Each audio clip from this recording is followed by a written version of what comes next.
Good morning students. पिछली class में हमने ऊष्माधारिता दो परिस्थिति में स्थिर दाब के ऊपर और स्थिर आयतन के ऊपर हमने ज्ञात की, और अब हम यहाँ पर स्थिर आयतन और स्थिर दाब पर जो ऊष्माधारिता है Cp तथा Cv, इसमें ऊष्मागतिक संबंध की स्थापना को हम देखते हैं। इनमें किस प्रकार का रिलेशन होता है, जैसा पहले बताया Cp minus Cv equal to R होता है। इसका मतलब हमेशा ध्यान रखने की चीज़ क्या है कि Cp का मान हमेशा Cv से अधिक होता है, और अंतर जो है Cp माइनस Cv, ये इसके बाद हम जो है देख चुके हैं। इसको आगे हम विस्तार से देखेंगे। अब एक तंत्र के लिए Cp तथा Cv के मान समान नहीं होते हैं। स्थिर आयतन पर अवशोषित तंत्र की आंतरिक ऊर्जा में अवशोषित ऊष्मा तंत्र की आंतरिक ऊर्जा में वृद्धि करती है, जबकि स्थिर दाब पर अवशोषित ऊष्मा आंतरिक ऊर्जा में वृद्धि भी करती है और कार्य भी होता है। दोनों चीज़ एक साथ होती है किस केस में? स्थिर दाब के ऊपर। इसलिए ऊष्मा की समान मात्रा अवशोषित करने से स्थिर दाब पर ताप में वृद्धि कम तथा स्थिर आयतन पर ताप में वृद्धि अधिक होती है, क्योंकि स्थिर दाब के ऊपर कार्य के अंदर भी ऊष्मा का व्यय होता है। इसी प्रकार ताप में समान वृद्धि के लिए आयतन की अपेक्षा स्थिर दाब पर अधिक ऊष्मा की आवश्यकता होगी। उसी चीज़ को हम यहाँ अलग भाषा में कह रहे हैं। Cp तथा Cv में संबंध निम्न प्रकार स्थापित किया जाता है। हम देख चुके हैं समीकरण 32 और समीकरण 33, जिसके अनुसार Cp बराबर होता है, क्या हम देख चुके हैं पहले कि Cp बराबर होता है स्थिर दाब पर 1 डिग्री ताप परिवर्तन या ताप परिवर्तन के साथ में एंथैल्पी परिवर्तन, ये तो होता है Cp। और Cv स्थिर आयतन पर जो ऊष्माधारिता वो हम लिखते हैं स्थिर आयतन पर ताप परिवर्तन के साथ में आंतरिक ऊर्जा परिवर्तन।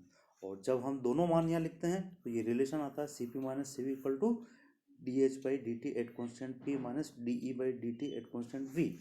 और यहाँ पर इसका जब हमको मान निकालना है तो हम क्या करते हैं कि जो समीकरण है कि H एंथैल्पी बराबर क्या होता है? आंतरिक ऊर्जा प्लस PV, आंतरिक ऊर्जा प्लस कार्य।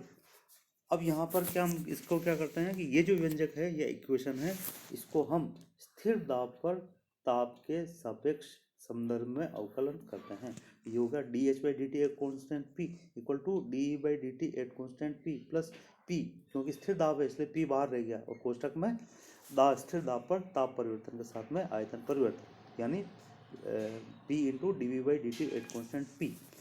अब यहाँ पर जो है जब dH/dt एट कॉन्स्टेंट P का मान हम रखते हैं तो क्या हो गया ये कि इसका मान रखते हैं तो क्या हो गया ये हो गया Cp minus Cv equal to dE/dt at constant P plus P into dV/dt at constant P minus dE/dt at constant V। ठीक है, तो अब यहाँ पर क्या है, कि हमने dH/dt का मान रख दिया। अब यहाँ पर इस पद के अंदर जो है ये जो टर्म है, कौन सी वाली टर्म है? dE/dt at constant P। इसका मान निकालने के लिए हम क्या करते हैं, स्थिर दाब पर आंतरिक ऊर्जा आयतन तथा ताप का फलन होती है तथा dE एक यथातथ अवकलन, अर्थात यहाँ पर जो निर्भरता है, फलन है, जो आंतरिक ऊर्जा है वह आयतन और ताप का फलन मानते हुए क्या लिखा है यहाँ पर E equal to function of VNT, यानी आंतरिक ऊर्जा को आयतन तथा ताप का फलन मानने पर इसका जो है एक दूसरे के सापेक्ष जो है अवकलन करने पर या आंशिक अवकलन करने पर इसका मान जो है D हम निकाल सकते हैं। और जो सूत्र है उसके अनुसार D इक्वल टू क्या हो गया, पहले तो हम जो आंतरिक ऊर्जा है उसका स्थिर ताप के ऊपर आयतन के सापेक्ष अवकलन करते हैं, और अगले पद में स्थिर आयतन पर ताप के सापेक्ष अवकलन करते हैं। यानी यहाँ पर एक बार तो हम पहले पद को स्थिर रखते हैं और दूसरी बार जो है दूसरे पद को स्थिर रखते हैं। तो यहाँ पर dE equal to dE/dV at constant P into dV plus dE/dt at constant V into dt। इस समीकरण में दोनों ओर dt का भाग देकर स्थिर दाब की शर्त लगाने पर, क्योंकि हमको क्या चाहिए, स्थिर दाब पर ताप परिवर्तन के साथ में आंतरिक ऊर्जा परिवर्तन। इसलिए क्या है कि यहाँ पर हमने dt का तो भाग लगा दिया डी में, इसके अंदर dt का भाग लगा दिया और कंडीशन रख दी स्थिर दाब के ऊपर। अब जो हमको रिक्वायर्ड जो टर्म थी वो हमको प्राप्त हो गई कि dE/dt एट कॉन्स्टेंट p, तो ये हो गया dE/dV at constant t into ये जो dV है, तो अब यहाँ पर dV/dt at constant p plus ये जो पद है ये तो एज इट इज, और dt का ताप के सापेक्ष परिवर्तन इकाई होता है, इसलिए यहाँ पर ये पद एज इट इज, यहाँ पर dE/dt एट कॉन्स्टेंट भी एज इट इज यहाँ पर ये रह जाता है। ठीक है, तो ये आ गया पद यहाँ पर dE/dt एट कॉन्स्टेंट p। अब यहाँ पर ये जो हमको प्राप्त मान हुआ, क्या मान प्राप्त हुआ है, स्थिर दाब पर ताप परिवर्तन के साथ में आंतरिक ऊर्जा परिवर्तन। तो इसको समीकरण 37 यहाँ से इसको समीकरण 36 में रखते हैं। तो यहाँ समीकरण 36 में रखने पर, समीकरण 36 में रखने पर यहाँ पर एक पद जो है लिखा हुआ नहीं है, ये है आपके प्लस DE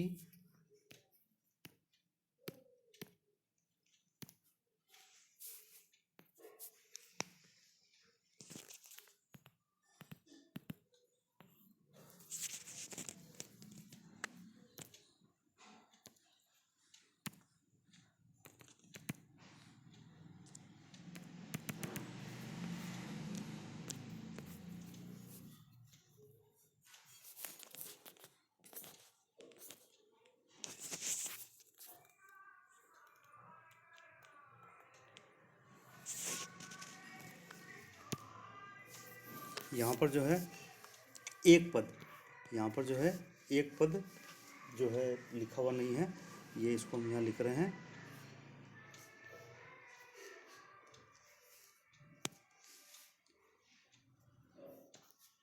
ये है प्लस dE/dt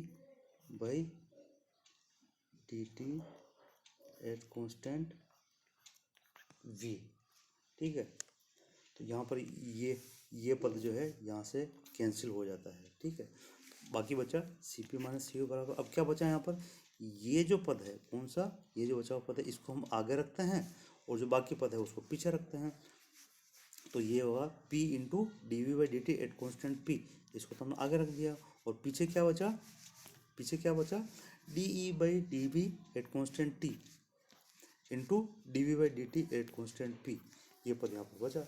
ठीक है, अब इन दोनों पदों हम देखते हैं कि एक पद कॉमन है, कौन सा पद कॉमन है, यहाँ पर ये पद कॉमन है dV/dt एट कॉन्स्टेंट P। जब इसको बाहर निकालते हैं तो यहाँ पर ये इक्वेशन जो है इस तरह से चेंज होती है कि Cp minus Cv equal to dV/dt at constant P into P plus dE/dV at constant T। दो पदों में ये जो है समीकरण बदल जाती है, एक तो ये एक ये। अब यहाँ पर यह समीकरण Cp तथा Cv में एक सामान्य संबंध दर्शाती है।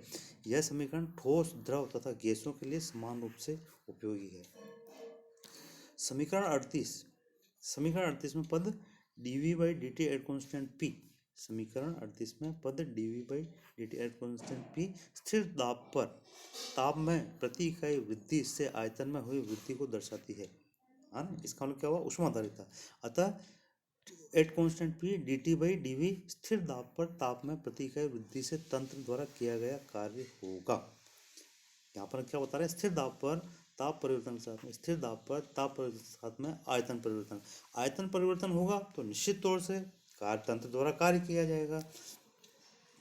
लेकिन जो यहाँ पर ये जो पद है दूसरा पद कौन सा है यहाँ पर, दूसरा पद कौन सा है यहाँ पर, dE/dV एट कॉन्स्टेंट T स्थिर ताप पर आयतन परिवर्तन के साथ में आंतरिक ऊर्जा में परिवर्तन, स्थिर ताप पर प्रति इकाई आयतन में वृद्धि से हुई आंतरिक ऊर्जा में वृद्धि को दर्शाता है। और यहाँ पर ये जो पद है, यहाँ ये जो पद है इसका मान निकालने के लिए आगे जूल ने एक प्रयोग किया, प्रयोग करके इसका मान निकाला, क्योंकि इसका मान डायरेक्ट नहीं निकाला, इसको हम आगे स्टडी कर रहे हैं आगे, लेकिन ये पद हमको ध्यान रहना चाहिए। ठीक है, अतः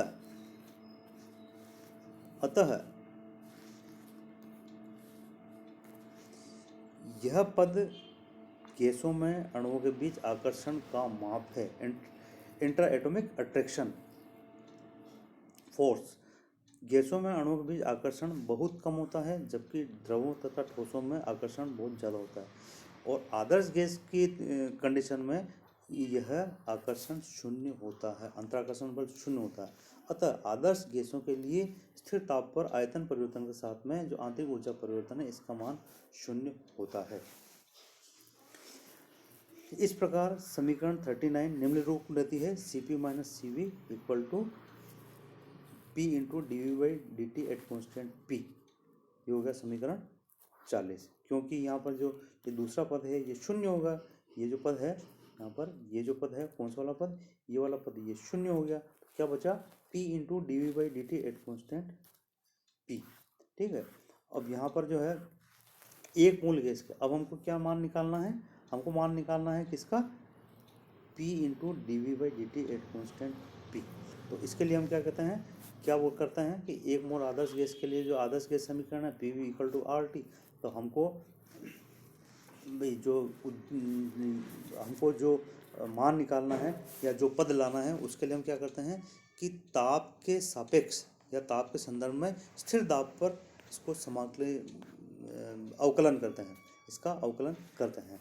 तो यहाँ पर क्या हो गया, P इंटू P स्थिर दाब है, कांस्टेंट रह गया, बचा आयतन, आयतन का स्थिर दाब पर ताप के साथ परिवर्तन, तो d V by d T at constant P equal to R into T का ताप के साथ में अवकलन एक इकाई होगा, इसलिए ये एच टी आर रह गया। तो हमारे पास क्या प्राप्त हो गया पद, P into d V by d T at constant P equal to R. अब यहाँ पर जो है यही पद हमको यहाँ चाहिए, ये किसके बराबर है, ये है आर के बराबर। तो हमको यहाँ प्राप्त होता है समीकरण 40 व 41 के द्वारा एक मोल आदर्श गैस के लिए Cp minus Cv equal to R प्राप्त होता है, क्योंकि n का मान 1 है। और Cp तथा Cv स्थिर दाब व स्थिर आयतन पर एक मोल गैस की ऊष्माधारिता है। अतः आदर्श गैस के लिए स्थिर दाब एवं स्थिर आयतन पर ऊष्माधारिताओं क्रमशः Cp तथा Cv का अंतर गैस स्थिरांक R के बराबर होता है। और आगे हम इसको इस प्रकार से भी समझ सकते हैं कि यह कार्य के बराबर होता है।